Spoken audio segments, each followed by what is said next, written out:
धन्यवाद। इसके साथ ही साधक पूज्यपाद स्वामी जी महाराज आज श्रद्धा का प्रसंग समाप्त करते हैं। भक्ति प्रेम से सींचिए करके दया दयाल, अपनी श्रद्धा दान कर सबको करो निहाल। स्वामी जी महाराज की भक्ति प्रकाश से ये प्रार्थना दोहा, भक्ति प्रेम से सींचिए करके दया दयाल, अपनी श्रद्धा दान कर सबको करो निहाल। एक जीवंत दृष्टांत के माध्यम से पूज्यपाद स्वामी जी महाराज ने आज श्रद्धा के महात्म्य को कितने सुंदर ढंग से दर्शाया है। श्रद्धा का एक पक्ष ये भी है, ये स्वीकार करना इस संसार में जो कुछ भी घटित होता है अपने ऊपर, औरों के ऊपर, इर्द गिर्द संसार में जहाँ कहीं भी कुछ घटित होता है वह सब राम इच्छा से होता है।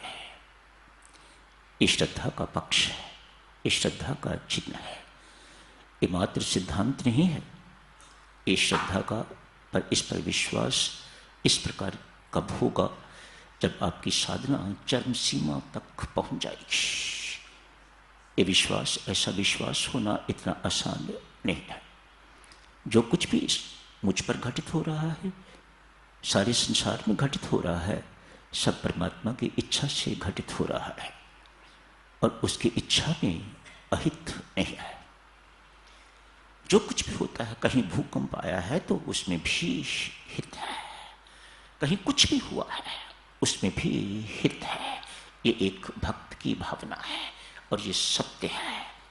परमात्मा की हर सजा में भी करुणा है। साधक जनों, ये कभी भी परख के देख लीजिएगा। अब तो वह दंड देता नहीं, लेकिन ऐसा दंड देता हुआ वह दिखाई देता है। चाहे वह यमराज दंड देता है, चाहे जो व्यक्ति उन्होंने नियुक्त किए हैं वह दंड देते हैं, लेकिन अंततः तो यही दिखाई देता है कि परमात्मा दंड दे रहा है। उसका स्वभाव दंड देना नहीं है, वह दंड नाम का शब्द जानता ही नहीं है। आपके अपने कर्मों के अनुसार जिनकी नियुक्ति इस प्रकार की हुई है दंडित करने की, वह दंड देते हैं। परमात्मा तो केवल एक ही बात करना जानता है और वो है क्षमा। कोई जाके माई का लाल परमात्मा के द्वार पर क्षमा मांगे, गिड़गिड़ा के क्षमा मांगे, ये कभी हो नहीं सकता कि उसके दरबार से उसे खाली हाथ लौटना पड़े। कितनी महान है ये श्रद्धा। संत महात्मा फरमाते हैं, साधक की अपनी श्रद्धा ही आशीर्वाद के रूप में आपके पास लौटती है। वाह, आपकी अपनी श्रद्धा ही आशीर्वाद, चाहे वे मेरे गुरुजन दे रहे हैं, चाहे वह परमात्मा दे रहा है, आपकी श्रद्धा ही आशीर्वाद बन के तो लौटती है। आप जितने श्रद्धालु उतने अधिक आशीर्वाद, उतनी प्रचुर मात्रा में आशीर्वाद आपको प्राप्त होंगे। संत महात्मा उदाहरण देते हैं, जैसे सागर का पानी खारा, वाष्प बनता है, आकाश में जाता है।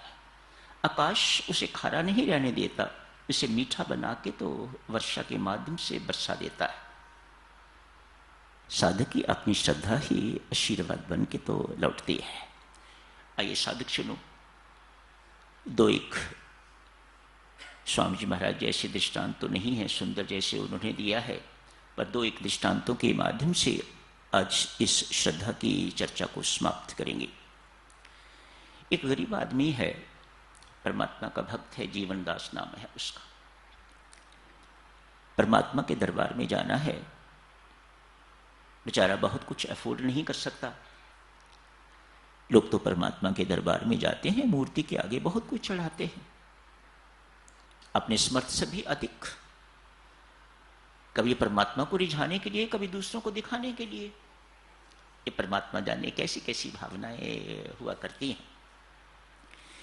एक सेठ था, वह अपनी जेब में बहुत से कॉइन्स रखता था और एक एक करके जोर से फेंकता था ताकि मेरे कॉइन्स की आवाज परमात्मा तो सुने ही सुने, लेकिन बाकी जो आसपास वाले हैं वो भी सुने कि सेठ कितना दानी है, कितना दयालु है, कितना कुछ चढ़ा रहा है परमात्मा के दरबार में। ये बेचारा गरीब आदमी है। आज एक दुकान पर गया, कमल का फूल देखा, पसंद आया। आज भगवान के श्री चरणों में यही अर्पित करूंगा। डरते डरते पूछा, लाला कितने का है? कहा आपसे 10 रुपये लूंगा। अपनी जेब टटोली, देखा है 10 है, शायद 10 ही थे। 10 रुपये देने को किए तो उतनी देर में एक और व्यक्ति आ गया। पूछा ये फूल कितने का है? कहा बिक गया, इन्होंने ले लिया है 10 रुपये में, मैं 25 दूंगा। उस व्यक्ति ने कहा मैं 25 दूंगा, मुझे अपनी प्रेयसी को, शब्द तो देवियों वैश्या है पर मैं प्रेयसी कह रहा हूं, मैं अपनी प्रेयसी को भेंट करना चाहता हूं, 25 रुपये देने को तैयार हूं। भक्त को बहुत बुरा लगा, देखो मेरी गरीबी का नाजायज फायदा उठा रहा है, इसे पता है कि मैं इससे अधिक अफोर्ड नहीं कर सकता, लेकिन कुछ भी हो मैं भगवान के लिए संकल्प कर चुका हूं कि ये फूल मैंने उनके श्री चरणों में समर्पित करना है, अतः बोल दिया 50 रुपये दूंगा। 100, दूसरी तरफ से 100। बात पहुंचते पहुंचते देवी 1 लाख रुपये पर पहुंच गए। वह कमल का फूल 1 लाख रुपया कीमत। व्यक्ति ने सोचा प्रेयसी को छोटी मोटी कोई चीज लेके और दे दूंगा, 1 लाख का फूल देके क्या करना है, अतएव वह तो भाग गया। वह फूल जमनादास ने खरीद लिया, अपनी सारी की सारी संपत्ति बेचकर, जो कुछ भी बेचारे के पास था, लाला को कहा मैं तेरा एक एक पैसा चुकाऊंगा, अभी घर जाऊंगा, घर जाके अभी तो मुझे फूल दो, मैं जाके परमात्मा के श्री चरणों में चढ़ाऊंगा, पर मैं अपना घर इत्यादि जो कुछ भी मेरे पास है, खेत इत्यादि सब कुछ बेच के तो तुझे 1 लाख रुपया दूंगा, मेरी बात पर विश्वास कर, मैं परमात्मा को हाजिर नाजिर करके तो तुम्हें कहता हूं कि मैं तेरा पैसा सारे का सारा लौटाऊंगा। कहते हैं देवियों, जमनादास के भगवान के श्री चरणों में फूल रखने की देरी थी, भगवान का मुकुट धरती पर गिर गया। भगवान कह रहे हूं तेरा फूल मेरे भक्त इस मुकुट से बहुत भारी है, तेरी श्रद्धा इतनी अगाध, इतनी अपार, इतनी असीम है, मैं नतमस्तक हूं। ये सत्य है देवियों, सच नो। श्रद्धालु भक्त का स्थान बहुत उच्च है और श्रद्धा के सामने परमात्मा श्रद्धा नतमस्तक हो जाता है। परमात्मा, बंदे की बात नहीं की जा सकती, परमात्मा श्रद्धा नतमस्तक हो जाता है जिसके अंदर श्रद्धा है। अभी स्वामी जी महाराज ने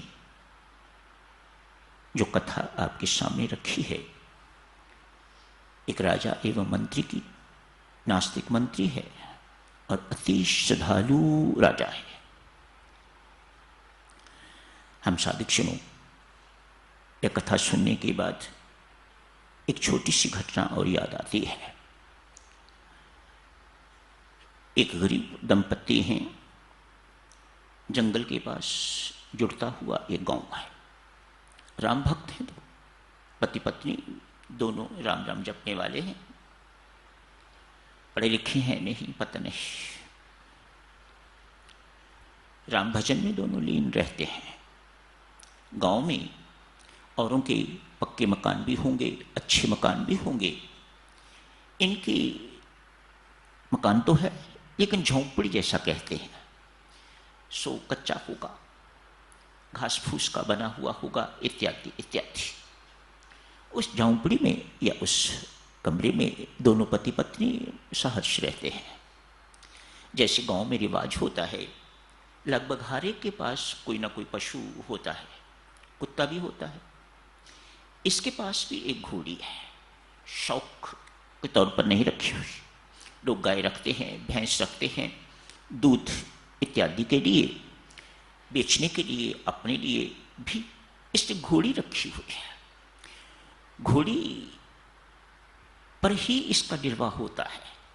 लोगों का बोझ ढोके तो अपनी आजीविका चलाता है।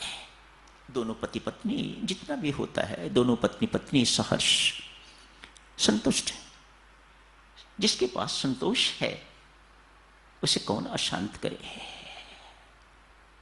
ये दोनों पति पत्नी बहुत संतुष्ट हैं। जितना परमात्मा देता है बिल्कुल किंतु परंतु कोई ना नुक्कर नहीं करते, सहर्ष स्वीकार करते हैं। रात को चैन की नींद सोते हैं। जैसा भी परमात्मा ने दिया वैसा खा के,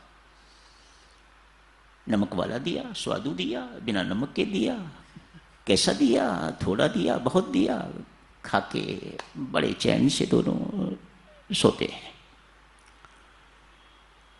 आज साधकजनों, जंगल से रात को एक शेर आया है, घोड़ी को खा गया। नियम होगा उसका, आता जाता रहता है। गांव में आप ऐसी घटनाएं सुनने को मिलती हैं। शेर आया, गाय को उठा के ले गया, किसी बच्चे को उठा के ले गया, रीछ आ गया, वह किसी को उठा के ले गया, इत्यादि इत्यादि ये घटनाएं सुनने को मिलती हैं। आज घोड़ी खा गया है शेर। पत्नी बिलख रही, रोटी रोजी का साधन था, खत्म हो गया, भूखे मरेंगे, क्या चिंता करती है। बंदा कहता है, पति कहता है, अरे क्यों चिंता करती है, मेरे राम पर भरोसा रख। वह खिड़की बंद करता है तो द्वार खोलता है। काहे की चिंता करती है, उसने घोड़ी मारी है तो कोई ना कोई साधन हमारे लिए पहले ही तैयार करके रखा होगा। विश्वास रख, ये श्रद्धा है, ये श्रद्धा है। एक तोता भी रखा हुआ था, सुबह जगाने के लिए रोज जगाता था। भौर भई रात गई, सुबह सुबह ही टराने लग जाता था। भौर भई रैन गई, रात बीत गई, सवेरा हो गया है। ये तोते की आवाज सुन के पहले लोग तोतों को इस प्रकार से, पंछियों को कुछ ना कुछ पढ़ाया करते थे। लटपट पंछी चतुर सुजान सबका दाता श्री भगवान, बोल मियाँ मिठू इत्यादि इत्यादि, कुछ ना कुछ, राम राम सीताराम, कुछ ऐसी बातें सिखाते रहते थे।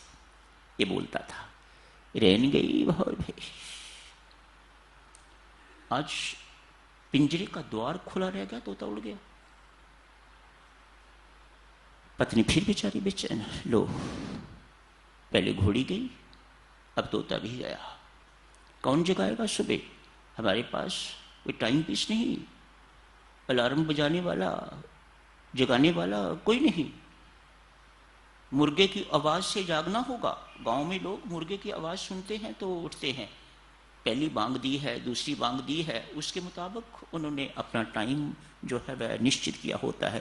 पहली बांग इतने बजे मुर्गा देता है, दूसरी बांग इतने बजे देता है, उसके अनुसार उठते हैं। गांव की बातें हैं साधक जनों, बहुत मजेदार, बहुत सरल, बहुत सीधी सादी बातें हैं उनकी। कौन जगाएगा। अरे तू क्यों चिंता करती है, फजूल में चिंता करती है, मेरे राम पर भरोसा रख, विश्वास रख। मानो एक दिन व्यतीत हुआ, अपनी पत्नी को समझाने समझाने में रात को कुत्ते ने कुछ खा लिया, वो मर गया। 3 मृत्यु एक घर में, मानव की तो नहीं, लेकिन वे अपने परिवार के सदस्य ही हैं, समझो।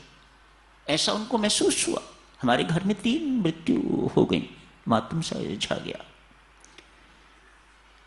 पति फिर समझाता है पत्नी को, बिल्कुल चिंता ना कर, डोल तो वह भी क्या है। हाथ जोड़ के प्रार्थना करता है, परमात्मा तेरी करनी में मेरा ऐसा अटूट विश्वास है, कोई त्रुटि नहीं है, ना ही अन्याय है, ना ही अत्याचार है। देर सवेर हो सकती है लेकिन कोई गलती नहीं है, कोई अन्याय नहीं है, कोई अत्याचार नहीं है तेरी करनी में। अपनी पत्नी को समझाते हुए कहते हैं, अरे जो परमात्मा ने आज कर दिया है ना, आज तक जो कुछ भी कर दिया है, इसमें कोई ना कोई तू देख लेना, कोई हित छिपा हुआ होगा। वही वह परमात्मा को भी कह रहा है, परमात्मा मुझे पूरा यकीन है कि तेरी इस करने के पीछे कोई ना कोई मेरा परम हित छिपा हुआ होगा। तू मेरे हित के अतिरिक्त मेरे लिए कुछ सोच ही नहीं सकता। ऐसा विश्वास उस राम भक्त का। रात्रि का आगमन, डाकुओं ने सारे गांवों को लूट लिया है। ढेर सारे डाकू आते हैं, पूरे का पूरा गांव लूट लिया। कुछ को मार भी दिया होगा, जो जाके होंगे, जिन्होंने विरोध किया होगा उनको मार दिया, जिन्होंने लूट नहीं लिया उनके घर के घर सब लूट लिए। डाकुओं का सरदार इनके कुटिया के सामने भी आया है। लगता है इस घर में कोई है नहीं, न कोई पशु बार बंधा हुआ है, न कुत्ता ही भौंक रहा है। लगता है ये घर खाली है, इसमें कोई है नहीं। चलो आगे चलो। सुबह हुई, भक्त को पता लगा कि रात को ऐसी दुर्घटना घटित हो गई है। डाकू आए थे, सारे का सारा गांव लूट के चले गए, इतनी सारी हत्याएं करके चले गए। तब कहा, देख परमात्मा की करनी कितनी मीठी है। यदि हमारे घर के आगे घोड़ी जिंदा खड़ी होती, कुत्ता भौंकता होता, तो हमारा घर भी लुट गया होता और हो सकता है हमारी भी हत्या हो गई होती। राम की करनी में देवी कोई दोष नहीं है। ऐसा विश्वास, जो कुछ होता है परमात्मा की इच्छा से होता है और उसकी इच्छा में किसी का अहित नहीं है। इसी को श्रद्धा कहा जाता है। तो आज के क्षणों में इसी के साथ ही श्रद्धा के प्रसंग को समाप्त करने की इजाजत दीजिएगा। धन्यवाद।